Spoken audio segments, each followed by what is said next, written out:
Big TV భక్తి సమాచారం WhatsApp ఛానల్లో జాయిన్ అవ్వండి. అన్ని విశేషాలు ఎప్పటికప్పుడు తెలుసుకోండి.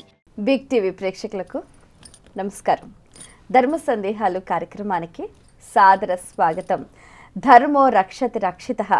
ధర్మాన్ని రక్షిస్తే ఆ ధర్మం మనల్ని రక్షిస్తుంది. చిన్నతనం నుంచే కూడా ఆధ్యాత్మికత వైపు అడుగులు వేసి ఎంతో చక్కగా వారు నేర్చుకున్న విద్యను అందరికీ అందించే క్రమంలో దేశ విదేశాలలో ప్రతి ఒక్కరికి కూడా అవగాహన కల్పిస్తూ చైతన్యం కల్పిస్తూ ధర్మాన్ని ఏ విధంగా ఆచరించాలి, ధర్మాన్ని మనం ఏ విధంగా పట్టుకోవాలి, ఇలాంటి విషయాలను కూడా సవిస్తారంగా తెలియచేయడానికి మనతో పాటు ఉన్నారు ఆది పరాశక్తి క్షేత్రాధిపతులు శ్రీ శ్రీ శ్రీ నిత్య విద్యా భారతి స్వామీజీ గారు. వారితో మాట్లాడి మరిన్ని విషయాలు వారి మాటలు తెలుసుకుందాం. ఈనాటి కార్యక్రమాన్ని ప్రారంభిద్దాం. నమస్కారం గురుగారు. నమస్కారం తల్లి.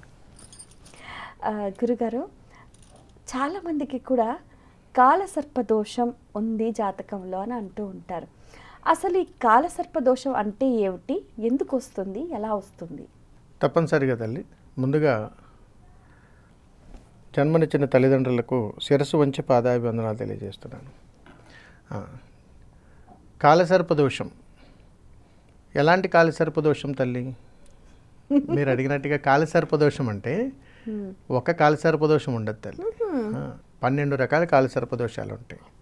దానికి మళ్ళీ ఉపకాల సర్పదోషాలు ఉంటాయి. ఉపకాల సర్పదోషాలు కూడా సుమారు 36 కాలసర్పదోషాలు ఒక మనిషిని వెంటాడుతూనే ఉంటాయి. ఒక జీవుడిని ఎప్పుడు కూడా కాలసర్పదోషాలు వలయంలోనే ఉంటాడు. ఇది తెలుసుకునే లోపు ఆయుర్దాయం కూడా అయిపోతుంది. కదా 36 దోషాలు ఉంటాయా గురుగారు? అవును తల్లి. కాలసర్పదోష యోగం వేరు, కాలసర్ప యోగం వేరు. అవును తల్లి. దోషం అంటే దోషమే, యోగం పట్టడం వేరు. ప్రయాణం వాటితో కలిసి ప్రయాణం మంచి చేస్తే చెడు చేస్తాయి. వాటితో ఎలా ప్రయాణం చేస్తారు గురుగారు? అంటే మనకి ఎగ్జాంపుల్గా తల్లి, ఉదాహరణకు మీకు వాడుక భాషలో లౌకిక భాషలో మీకు చెబుతున్నాను. చాలా సంవత్సరాల నుంచి ఉద్యోగ ప్రయత్నం చేస్తున్నానంటే నా వయసు 40 సంవత్సరాలు వచ్చేసి ఏ ఉద్యోగం దొరకట్లేదండి. ఖచ్చితంగా కాలసర్పదోషమే. ఇది ఏ కాలసర్పదోషం అనేటువంటిది పట్టుకోగలగాలి. ఇవి సాధన ద్వారా తెలుస్తాయి. జాతక చక్రం వేసినప్పుడు తల్లి రాహుకేతుల మధ్యలో కొన్ని గ్రహాలు ఉన్నప్పుడు ఇది ఖచ్చితంగా కాలసర్పదోషమే అని చెప్పి ఒక నిర్ధారణకు వచ్చేస్తాం.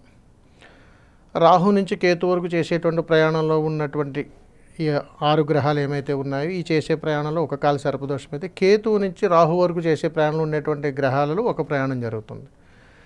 ఒకటి మంచి చేస్తే ఒకటి చెడు చేస్తుంటాయి. అందుకని బాధ్యతాయుతమైనటువంటి కాలసర్పదోషాలలో ఒక విధానాన్ని తీసుకొచ్చేటువంటి ప్రయాణం రాహు నుంచి ప్రయాణం మొదలవుతుంది. కేతువు నుంచి కానీ ఒక విధానంలో ప్రయాణం చేస్తే అవన్నీ యాక్సిడెంట్లు, గొడవలు, కొట్లాట్లు, కోర్టు కేసులు ఇలాంటివన్నీ ఉంటాయి. ఇవి జాతక చక్రాన్ని బట్టి జ్యోతిష్కులు చూస్తారు, చెబుతుంటారు. అది దాని తగ్గట్టుగా జాగ్రత్తలు తీసుకుంటే మనం ఆ దోషం నుంచి బయటపడవచ్చు. ఇప్పుడు గురుగారు, చాలా మంది కూడా వివాహం ఆలస్యం అవుతుంది అని అంటుంటారు. మరి ఇది ఏ రకమైన దోషం అంటారు? వివాహం ఆలస్యం అవుతున్నప్పుడు ఈ కాలసర్పదోషం జాతక చక్రాన్ని బట్టి, అక్కడ ఉండేటువంటి గ్రహాల యొక్క ప్రయాణాన్ని బట్టి, 12 గదులను బట్టి, ఈ రాహుకేతుల మధ్యలో ఉండేటువంటి స్థితిగతులను బట్టి ఒక కాలసర్పదోషంగా నిర్ధారణకు వస్తారు. వివాహమే జరగట్లేదు అని అంటే దానికి ముడిపడి ఉన్నటువంటి విద్య, అందము, ఆస్తి ఇవన్నీ వస్తాయి. ఇవన్నీ ఉపకాల సర్పదోషాల్లో చెప్తాం. అందుకని తల్లి, అసలు కాలసర్పదోషం ఎందుకు వస్తుంది, ఎందుకు వివాహం కావట్లేదంటే దాని గురించి కూడా తెలుసుకోవాలి. అంటే మనం అనుకుంటాం ఏదో జాతక చక్రం వేయగానే ఆ కాలసర్పదోషం ఉందని చెప్పి రాహుకేతులు పూజ చేసుకోగానే మనకి ఆ ప్రాబ్లం సాల్వ్ అయిపోయిందని అనుకుంటారు. అసలు తంత్రం అది కాదు. మీకు కలలోకి సర్పం వస్తుందా, కాలసర్పదోషమే. ఎక్కడైనా పంట పొలాల్లో ఎక్కడికైనా వెళ్ళినప్పుడు సర్పాన్ని పడగ విప్పి చూడటం చూసారా, అది కాలసర్పదోషమే. ఎవరైనా సర్పాన్ని అక్కడ చంపిన తర్వాత దాన్ని తీసుకొని వెళ్తుండగా మీరు చూసారా, అది కాలసర్పదోషమే. అవునా? ఎక్కడైనా సర్పాన్ని దహనం చేస్తున్నప్పుడు మీరు అక్కడే నిలబడి చూస్తున్నారా, ఇది కాలసర్పదోషమే. ఈ 3 జరిగాయి గురుగారు. ఈ కాలసర్పదోషాలు ఇది కాకుండా ఎవరైనా 2 సర్పాలు మసకలాడుకోవడం కానీ అక్కడ నిలబడి చూస్తే అది కాలసర్పదోషమే. ఎవరైనా కానీ 2 వ్యక్తులు 3 వ్యక్తులు కూర్చొని సర్పాల గురించి విపరీతంగా ఆసక్తికరంగా మాట్లాడుకుంటున్నారు, అది మన చెవిన పడిందా, ఇది కాలసర్పదోషమే. ఇప్పుడు నేను చెబుతున్నది మీరు వింటున్నారు కాబట్టి ఇది కూడా కాలసర్పదోషమే. కాదు గురుగారు, ఒక సబ్జెక్టు, ఒక నాలెడ్జ్, ఒక విషయ పరిజ్ఞానం తెలుసుకుంటున్నప్పుడు దోషం ఎలా అవుతుంది? ఖచ్చితంగా తల్లి, ఇక్కడ ఉన్నటువంటి విశేషంలో సర్పం అదే. ఎందుకనంటే శబ్ద వినికిడిని బట్టి వాసనను బట్టి పగలు ప్రతీకారాలు అనేటువంటివి బయటకు వస్తుంటాయి. అంటే మీరు నాతో మాట్లాడే తత్వం వేరు, మీ భావాలు వేరు. వీటిని సర్పాకారంగానే కొలుస్తారు. అందుకని మనిషిలో ఇలాంటి దుర్గుణాలు ఉన్నప్పుడు చెప్పుడు మాటల యొక్క ప్రభావాలు, చూపుడు యొక్క ప్రభావాలు, రకరకాల మనిషిలో ఉన్నటువంటి అతీతమైనటువంటి క్రూరత్వంతో కూడుకున్నటువంటి లక్షణాలు ఏమున్నా కానీ అది కాలసర్పంగానే పరిగణలో తీసుకుంటాం. అందుకని మీరు ఇప్పటికీ గమనించండి, పాము మనం మింగదని తెలిసినా కానీ అది కరిచేస్తుందేమో అనే భయంతో అది చిన్న పాము అయినా కానీ పాము చూడగానే హడలెత్తిపోతాం. అవునా కాదా? ఎందుకనంటే అది విష జంతువుగా మనం అంటే మన మనసులో భావం ఉండిపోతుంది. అదే విష జంతువుకి నాగుల పంచమి వచ్చిన రోజున ఖచ్చితంగా మనం వెళ్తాం, పూజలు చేస్తాం, పొరులు దండాలు పెడతాం, అభిషేకాలు చేస్తాం. ఏది తీసుకోవాలి మనం? మీరే చెప్పండి. అంటే మనమే చంపేస్తాం, మనమే పూజిస్తాం. ఎంతవరకు ప్రామాణికం ఇది? అంటే సనాతన ధర్మంలో ఎంత గొప్పగా చెబుతారనంటే సకల కోటి జీవరాశులకు ఆధారభూతమైనటువంటి భగవత్ స్వరూపము ఒక్కడే. అలాగే ప్రతి జీవరాశిలోనూ కూడా భగవత్ స్వరూపాన్ని చూడమని చెబుతారు. అందుకని ఈ సృష్టిలో ఉన్నటువంటి 84 లక్షల జీవరాశుల్లో ప్రతి జీవరాశికి ఒక ప్రత్యేకత ఉంటుంది. ప్రతి జీవరాశికి ఒక ప్రత్యేకత ఉంది. మనం మరణించాక ప్రతి ఒక్క దాంట్లో మనం బ్రతికిన తర్వాతే అన్నిట్లోనూ మనం బ్రతకాలి, అన్ని కర్మలను మనం మొయ్యాల్సిందే, అంతే తప్ప వేరేది. అందుకని ఈ కాలసర్పదోషాలు మనం చూడగానే జాతకంలో కాలసర్పదోషాలు అంటాం కాబట్టి ఒక్కసారిగా చేయకపోవు.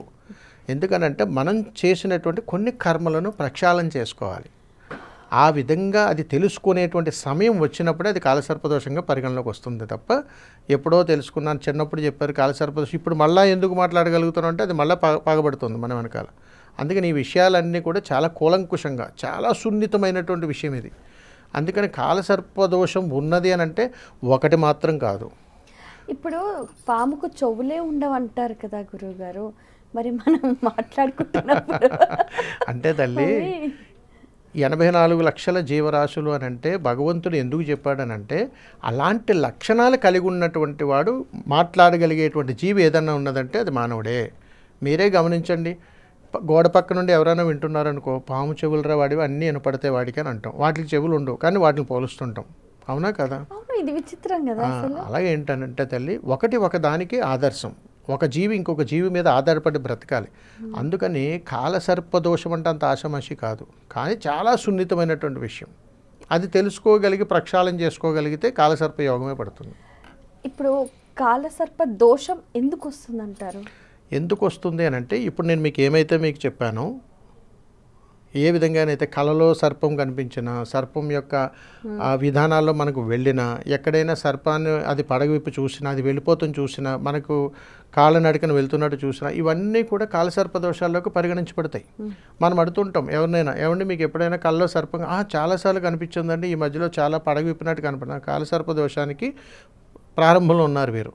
మొన్ననే చూశానండి కాలసర్పదోషం, ఎవరో చంపుతుండగా నేను చూశానండి అంటారు. అందరికంటే పడలేదు కదా. అందుకని ఇక్కడ మీరు గమనించండి, సర్పాన్ని దహనం చేసినప్పుడు ప్రాణం పోయినా కానీ కళ్ళల్లో జీవం అలాగే ఉంటుంది తల్లి. సర్పాన్ని దహనం చేస్తున్నప్పుడు నోటిలో ఏదైనా ఒక కాయిన్ పెట్టి సర్పాన్ని దహనం చేస్తుంటారు కొన్ని చోట్ల విషపూరితం.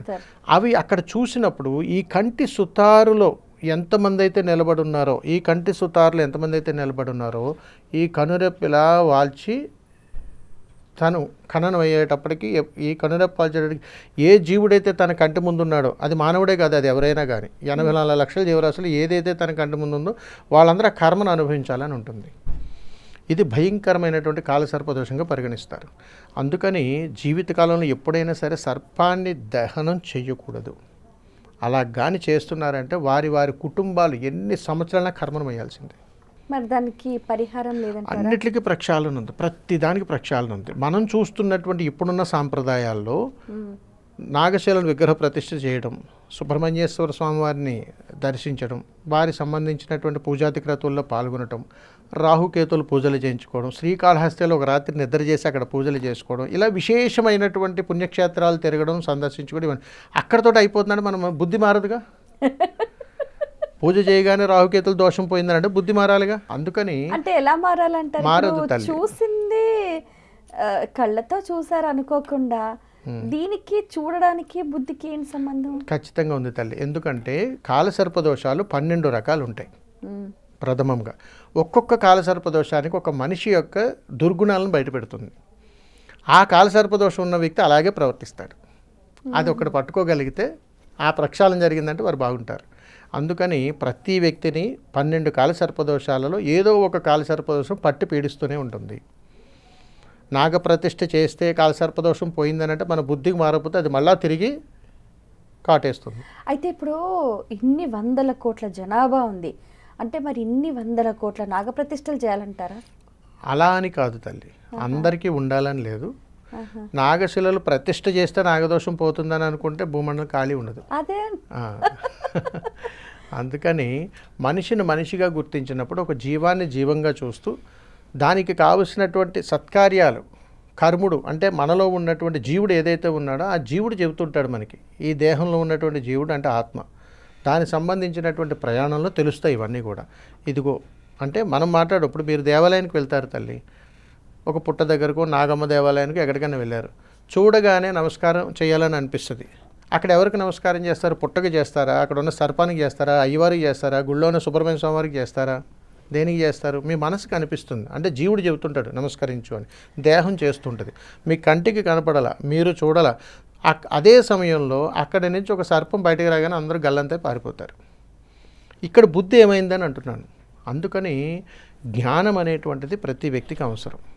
కాబట్టి సర్పదోషం ఉన్నటువంటి వ్యక్తిని కాస్త జ్ఞానంతో కానీ ఆలోచించగలిగితే ఆ దోషము నుంచి చాలా అవలీలగా బయటపడిపోతారు. For more videos like this, subscribe Big TV channel.